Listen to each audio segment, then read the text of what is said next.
Qo'shiqchi Yulduzxonim Usmonova Toshkentda davolanayotgan falastinlik oilalarga 2 ta kvartira hadya qildi. Yulduzxonim o'zining kutilmagan xatti-harakati, gap-so'zlari bilan tez-tez internet ahlining e'tiboriga tushib turadi va bu normal holat, chunki har qanday taniqli shaxs ijtimoiy tarmoqlarni larzaga solish orqali o'zining taniqlilik darajasini ushlab turadi.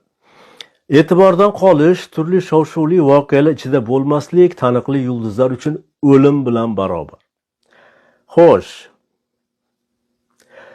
shunday qilib Yulduz Usmonova Toshkentga davolanishga kelgan falastinlik oilalar uchun 2 dona uy hadya qilganini e'lon qildi. O'sha yerning o'zida bir boy odam ham yana 2 kvartirani hadya qilgani ma'lum bo'ldi. Uylarning har biri 1 milliard 300 million so'mlik va har biri 90 kvadrat metrli ekani aytildi. Bu yaxshi xabar albatta. Falastinliklar O'zbekistonga mehmon bo'lib kelishgan. Mehmonni qanday e'zozlashni o'zbek joyiga qo'yadi. O'zi totib ko'rmagan ne'matni mehmonning og'ziga tutadi. Yulduz Usmonova to'lib toshib falastinliklarga uy ataganini, hali ular uchun xayriya konsertlar qilib berishni aytganda men boshqa bir narsani o'ylab qoldim. Bugun O'zbekistonda uysiz, joysiz birovlarning uylarida ijaraga yashayotgan o'zbek oilalari juda ko'p.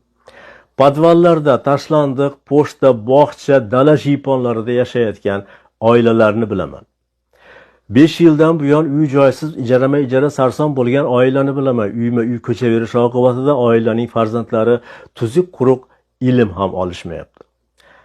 Yaqinda Qashqadaryo viloyatida yashayotgan bir qiz menga telefon qildi. Alo deyishim bilan qizgina yig'lab yubordi. Oilada ota yo'q, 4 nafar yosh qiz va ona qolgan. Qizlar 5 ta bo'lgan. Yo'qchilik va yetishmovchilik tufayli ularni biri 10-sinfni bitirib tugatgach umidsizlikka tushib o'z joniga qasd qilgan. Uni qutqarib qololmagan onaizor yurak xastaligiga yo'liqqan. Bugun o'sha ayol dori-darmonsiz yashay olmaydi. Qizlarning kattasi 22 yoshda. Singillariga va onasiga qarash uchun u o'qishni ham tashlagan. U menga telefon qilar ekan, gapira olmasdi. Faqat yig'ladi. Men uni tushunib turardim. Biroz o'tib o'ziga kelib, ahvollarini gapirib berdi. Non va choydan boshqa narsa yeyishmas ekan.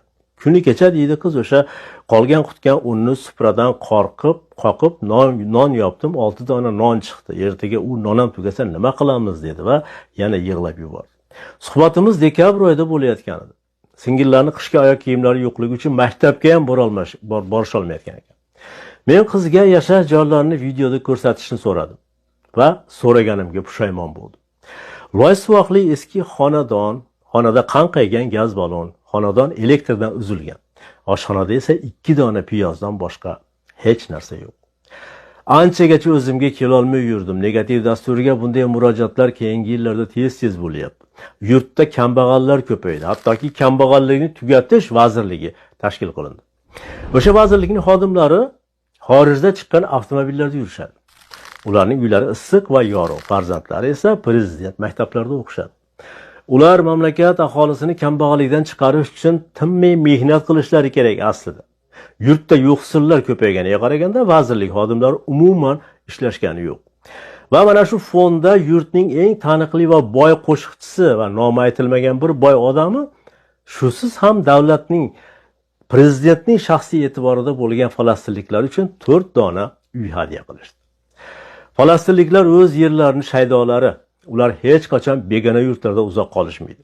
Davolanib, dam olib bo'lishgach ular yurtlariga qaytib ketishadi. Va ana shunda ularga hadya qilingan uylar kimning nomiga o'tadi? Hokimiyat balansiga ketadimi yoki auksionda sotiladimi? Artistlarimiz, boy badavlat oligarxlarimiz bor ekan, nega mamlakatda kambag'allik kezib yuribdi? Nega falastinliklar uchun xayriya konserti berib pul yig'ayotgan Yulduzxonim Usmonova shu marhamatini O'zbekistondagi kambag'allar uchun darig' tutyapti? Boshqa boylarimizchi? Bolasi saratondan qirilayotgan o'zbek onalari zir yugurib, zor qaqshab blogerlardan xayriya qilib bering doriga deb yig'lab yurishibdi. Chet ellik mehmonlarga uy hadya qilayotgan boyvachchalar nega O'zbekistonda dori sotib ololmasdan o'layotgan bolalarni o'ylashmaydi? Savollar juda ko'p. Javob esa bitta. O'z xalqini yo'qsilligiga qayishmaganlar Xudoni o'z qalblaridan quvib solishgan insonlardir. Va ular arzon populizmga sig'inib yashashadi.